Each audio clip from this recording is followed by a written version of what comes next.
Talking about the upcoming by-elections. I mean, everywhere you turn, leadership is on the stump.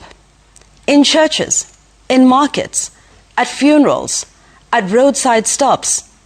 There seems to be no gathering too small, no moment too sacred, no community too weary to be pulled into yet another political performance.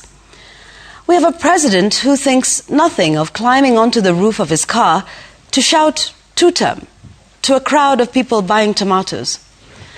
A head of state who casually tells Kenyans that unnamed others hawana akili, that they have no brains. Words spoken lightly from a microphone, but felt heavily in a country already fraying at the edges. And in Mbeere North, a simple by-election has morphed into a showdown between a former deputy president and the current one, each fighting to crown himself king of the mountain over a parliamentary seat. A seat whose biggest problem should be water, roads, or youth unemployment, not national ego contests and power projections. So I find myself asking, what are we doing? What is this? And how is any of it good for a country that is already struggling to breathe? Because you see, politics does not exist in a vacuum. It sets the tone. And the tone we have now, the noise, the chest thumping, the insults, filters into the national mood, and from there, into the economy. Every economist will tell you, markets run on confidence, on stability, on predictability. But when leaders behave like candidates instead of statesmen, when every weekend is a rally, when every microphone is a chance to attack opponents instead of addressing policy, when governance feels like theater, what message are we sending to the country, to business owners, to investors, to ordinary Kenyans wondering how to plan their next month, their next loan, their next school fees payment? You see, politics creates the emotional climate of a nation. And right now, that climate feels hot, unsettled, and unpredictable. You can feel it in conversations in matatus. You can hear Yvonne Okwara's statement there really depicts the story state of affairs in this country. Welcome to the bold. The paradox of President William Ruto's party backing a scandalous candidate in the Mbeere North by-election is a true indicator that we are far away from the Singapore dream and Malaysia dream that we are feeding the masses. And it is simply a manipulation tool that has been floated targeting Wanjiku. Ladies and gentlemen, in this podcast, for the first time, I want us to delve deep and look at the scandal behind the UDA candidate in Mbeere North by-election. And probably through this, you will understand that while we look at the state presence in the by-election as a way to rescoop Mount Kenya, but behind this is a scheme to protect a scammer from being prosecuted.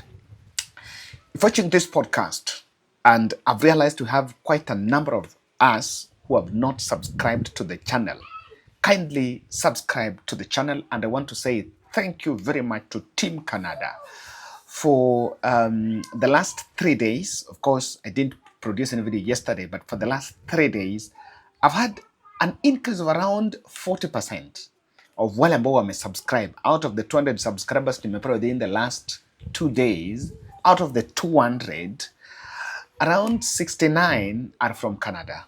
So kindly, Team Canada, subscribe. Here we normally do in-depth analysis. We may not produce the 9-8 videos in a day, but provide 2 to 3 videos, but something that is quality, well-researched, factual, and of course, bringing the right debate for the people. Someone was asking, and of course I know you have been wondering, why is it that the whole state machinery has been dispatched in Mbeere North and not the other parts of the country where there are also by-elections? And there tends to be a political objective there. And having looked at the story that was published by the Standard, I now understand why William Ruto's stakes in Mbeere North is very high. In this mind-blowing expose, you will see how and where the kind of money that is being poured there. And really, UDA is protecting and fielding a candidate facing a million corruption scandal, while in this other side of the country, they're telling the masses that we want to take Kenya to Singapore. And these are videos of Wamuthende dishing out money in campaign rallies. And by the way, if you look at those photos, if you look at these photos here, I think they have been attracting huge number of people in those rallies. And for the opposition, if they pull it neck to neck with the state in Mbeere, it will be a big achievement for them, because really the stakes are very high. And that is what I need to show you here. When Ruto appointed Geoffrey Ruku to cabinet sometime this year, we were asking, that was in February, why Ruku? It now comes clear the reason why William Ruto wanted some by-election there, and really the plan on who was to be the candidate there or who was to win there had been set out clearly. That was Wamuthende, and probably there was just no way he could bring him to government. There was a way. In this expose, I feel Ruto's handlers are the ones fielding Wamuthende. I want you to look at this. This is the story, the headline story that the Standard has shared with the country. And as it is, then you can see there, it is headlined, ESCC is saying, UDA candidate in Mbeere North should be behind bars. The candidate UDA is supporting in Mbeere North, that Wamuthende, according to ESCC, not my words, not this podcast, ESCC is saying that candidate should be somewhere in committee. And I want you to pay attention, because that is what I'm going to show you in this podcast, the next couple of minutes, how the candidate defrauded the country in an oxygen manufacturing plant. In 2022, the time Kenya Kwanza came to power, there was a project to build an oxygen manufacturing plant inside Kenyatta Hospital. Inside Kenyatta Hospital. Why did Kenyatta want this? Kenyatta wanted to establish their own oxygen processing plant for two reasons. Number one, they have been buying, and even to date, they buy oxygen from private providers, and it is very expensive. Now, looking at the crisis they faced in 2022, they were saying, in 2020 during COVID, people could not get oxygen, and so many people died due to just the lack of oxygen. So it was in part of their strategic plan, 5-year strategic plan, to have their own oxygen plant there. Now, if you go to Kenyatta, ukiingia na ile main gate yenye iko opposite Nairobi University, upite the mortuary, upite the KMTC, then as you negotiate the corner going to administration, just opposite the cafeteria, there is some structure there, some plant there. Hiyo ndio the oxygen plant. But this is what happened. Yani, hii nchi tuko na shida sana. When after that plan, Kenyatta runs semi-autonomous, like, yes, it's a referral hospital that had its own administration, its own procurement. Principal Secretary Susan Muchache, huyu mwenye unaona hapa, she was the principal secretary in the Ministry of Health. They changed the rule and said that despite the Kenyatta having the capacity and jurisdiction to do the procurement for this oxygen plant was to be done by Ministry of Health. I wanted to get that point. And yes, Ministry of Health. Now, the Ministry of Health, Afya House, the Afya House mafia took over that procurement. And after taking over that procurement, they gave this tender to a company known as Biomax. Let me read it.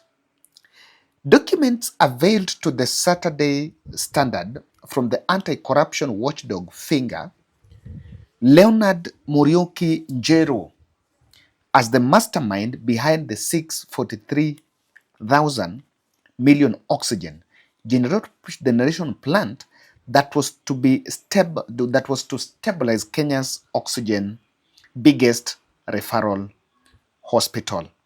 There is that which I want us to get here, because I think, yes, the winning bidder for this contentious contract was Biomax Africa Limited, a firm led by Wamuthende.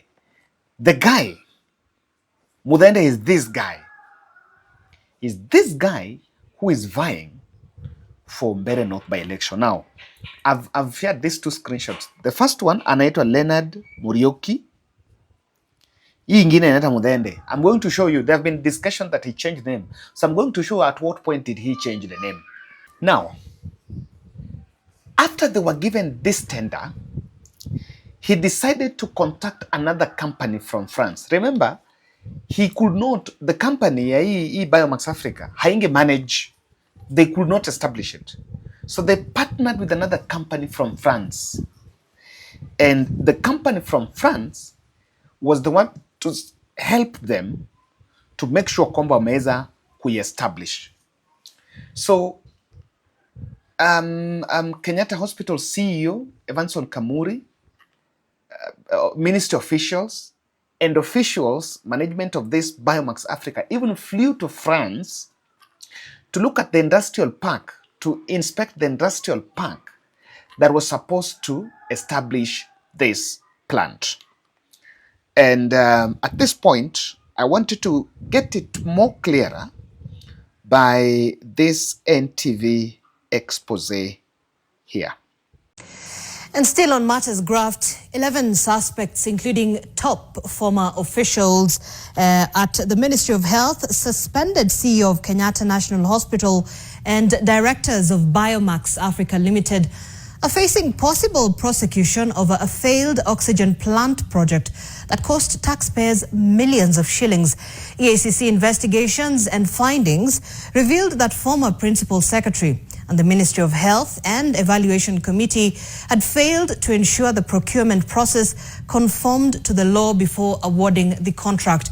Now, despite receiving 297 million shillings, Biomax Africa is accused of failing to deliver a functional oxygen plant at Kenyatta National Hospital, forcing the state to spend an additional 565 million shillings in procuring liquid oxygen, as NTV's senior reporter Duncan Khaemba now reports. The Ethics and Anti-Corruption Commission has concluded investigations into a multi-million shilling procurement scandal at the Kenyatta National Hospital. The probe focusing on a failed oxygen generating plant contract valued at 443.6 million shillings and awarded to Biomax Africa Limited during the 2021-2022 financial year. Among those earmarked for prosecution are former Health PS Dr. Susan Mochache, suspended KNH Chief Executive Officer Dr. Evanson Kamuri, two directors of Biomax Africa and the firm itself, KNH's head of procurement and our senior administrative secretary, among others. EACC findings have established that the Tender Evaluation Committee failed to conduct due diligence on the bid documents before awarding the tender to Biomax Africa Limited. Further, it was established that Biomax Africa Limited falsified 3 performance bonds, falsified reference letters in respect to previous work done by the company, and also falsified CVs of alleged 3 technical staff in order to meet the criteria set out in the tender documents. Despite receiving 290.7 million shillings, the company is accused of failing to install a functional oxygen plant 3.5 years after the contract was signed and 4 extensions made. On 6th August 2024, KNH Chief Dr. Evanson Kamuri wrote to Novia Group, the manufacturers of the medical oxygen generating plant supplied to KNH by Biomax Africa Limited, outlining challenges in the installation and testing process of the plant.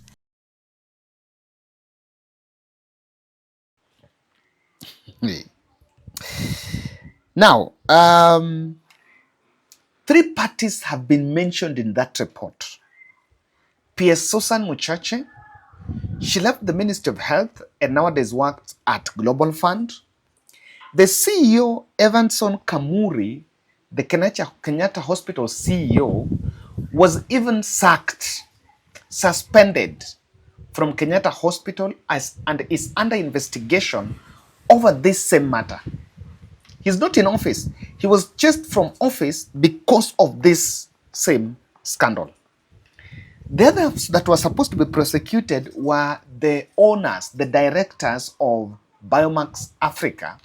And one of the directors is the founder who is currently vying in Mbeere North. That is Wamuthende. Now let me tell you something. When they came after Kukuja, because you might want to ask, what happened? 2 years down the line, that plant is not roaring, is not producing any oxygen. Now, this is what happened. The expectation was simple and straightforward. Njeru was to install a fully functional oxygen plant capable of producing 8,000 liters per minute. But more than 2 years after the contract was signed, the plant remains largely silent and unfinished. Kenyatta Hospital continues to rely costly on oxygen deliveries from July and that. Biomax Defense are saying, Biomax Defense has been to point at a poor power supply and suitable installation location for the project's shortcomings. However, when tested, oxygen purity levels came out at just 60%, way below the 99% typical required for medical use. This renders the supply ineffective and unsafe. You know what happened? Yile oxygen walikuja wakaproduce was 60% pure. But on medical grounds, they need oxygen that is 95% pure. Probably it can't be 100%. So, lakini Wamuthende, the Biomax are saying that, there was a problem of location and there was a problem of power supply. Kenyatta Hospital, they continue to say in response, even Kenyatta Hospital purchase of a backup generator of 100 million did little to revive the white elephant sold to them by Njeru. The person who is vying in Mbeere North is the man behind a 400 million project to establish an oxygen power plant in Kenyatta Hospital to help patients. And then the country, the president who purports to take this Kenya to Singapore, is supporting that candidate in Mbeere North. We are doomed as a country.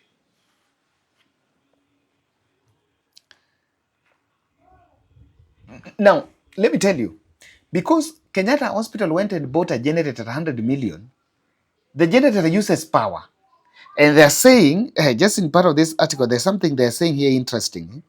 Apart from the enormous expenditure on the liquid oxygen, the hospital incurred an extra cost of 100 million to acquire transformers and generators, expenses initially billed to Biomax. The hospital's electricity bills have ballooned by around 500 million annually due to the plant's high energy demands. Hata hii 100 million ya hospitali enda kutumia, it was supposed to be for Biomax. The whole thing is just a charade. Pure corruption. I may want to ask, how did IBC clear such a person to vie? See the game. See the game, and I want you to see the game. The game is here. On September 3rd, in a curious case, Njiru legally changed his name shortly after the EACC damning report surfaced, now campaigning as Leo Wamuthende Njeru. Leo Wamuthende Njeru. And of course, he just removed the word Leonard. Now, in a Gazette notice numbered 1575, dated that 3rd September, he changed his name to signify a fresh start. Leo Wamuthende, formerly known as Leonard Muriuki Njeru. He knew the other thing will come. I don't know whether someone would want to say those are two different people. Do you think all this can happen without the state radar? And do you want to believe that UDA lacked a candidate who is clean, who could vie for that position? No. They knew all this, but they still pushed him because that is the person they were linked to. And probably someone just wanted to plant his proxy. Now, EACC is saying that they don't clear candidates. And of course, they don't have the capacity to stop candidates from contesting. They gave the report to IBC, but the clipped IBC did not bother to consider it an illegality to field that person as a candidate. And then they fielded him as a candidate in the next general election, in the next by-election. So when you listen to cohorts like, when you listen to Kindiki cohort, they don't, and I think Rigathi Gachagua need now to pull this card on the people so that Mbeere North should know who are they bringing. In fact, the best thing would have been to create a debate between Wamuthende and Karish, so that the country, this question can be asked by the journalist on this and this has happened. The people of Mbeere North should know who they are electing to parliament, if this report is something to go by. And you see, the whole debate, the whole campaign, that is why the whole government is there, because they are protecting one of their own. Kukaa vizuri na wakubwa na wadogo, kutoheshimu watu, huyo ndio amekuja huku na kimbelebele mingi. Na mimi nimemwambia anikome. Mimi sio rika yake. Mimi nimefanya mambo mengi. Yeye ni one term MP. Mimi nimekuwa senator zaidi ya miaka 10. Nimekuwa majority leader. Nimekuwa waziri wa usalama. Yeye alikuwa one term kwa bunge. Hata hakuwa chairman wa kamati ya bunge. Alafu akafanya shortcut. Mwaka mmoja akaharibu kazi. Sasa anakuja na kishirani. Anasema ati yeye ndiye mkubwa ya Mount Kenya. Wewe mkubwa ya Mount Kenya unapitia wapi my friend? Saa hii mimi ndio niko. Hey, I'm the senior most leader. The fire, see fire. And they have fashioned that campaign to be a Ruto, Gachagua, or Kindiki Gachagua contest. But in real sense, then I understand William Ruto knows this story. He knows the dark side of this man. And that is why you will not get, Wamuthende is a UDA candidate. You will not see any photo of Ruto and Wamuthende together. No such photo. And that is why pia hajaenda kukampeni huko. Because I think the media will still have raised it. The president is campaigning for a corrupt man probably is leaving that window for he's leaving that window so that he may say probably they don't know. This is what I see. Kenya Kwanza insiders were part and parcel of this scandal, of this scam, and they're protecting this man. Yes. If they were not in it, I don't think they would have given him. It is this way. This money, this man is being protected by people who are part of this whole scam. Or this, okay, out of the 600, 295 was paid. The company from France is yet to be paid. Or people shared the loot. After people sharing the loot has been used to infiltrate the government system, and people are sitting pretty comfortable to protect him. I remember even in 2017 he was vying to be a governor. Probably in 2022 he was vying to be a governor. Someone was saying until he dropped out of the race. IEBC owes Kenyans an explanation on how such a big scandal, a man riddled by such a big scandal, was cleared to vie. And it opens a conversation on election reforms. What is the point? How then does IEBC come in if a candidate has a criminal record, a corruption record, or has other things that you're supposed to buy him from vying? Because then someone says, why do we have EACC giving report to IEBC and IEBC to clearing the candidate?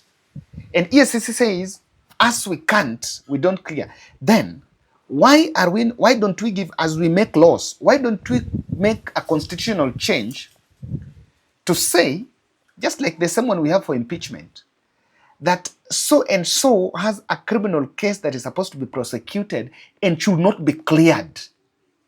Instead of sitting pretty somewhere, there is a laculine, there is a loophole being exploited here of saying, as I can't stop the candidate. If you can't stop the candidate, who is supposed to do it? Because really, why should we produce people who really have such criminal records? It is injustice for the people. Ruto's talk on Singapore is very hollow. And I believe I've been consistent in this podcast. The health plan has not worked. The education one has flopped. The affordable one remains an injustice. The health pitch, the farming, not the farming, the one on the cost of living, I don't want to call it the cost of living, but the price of wonga has been managed. I know some will say kulinyesha, so we had a bumper harvest. But yes, fertilizer subsidy worked. That is the beauty of this podcast. We'll say what worked. Yes, we were given that fertilizer. I don't know whether we are still be given this year. But fertilizer subsidy worked. Nowadays, you can go and find the cost of wonga kuchini. But the talk of Singapore starts with the little things. We want to collect 500 trillion. This is almost half a trillion. This is almost half a billion that has been lost. And we're injecting these people to the system.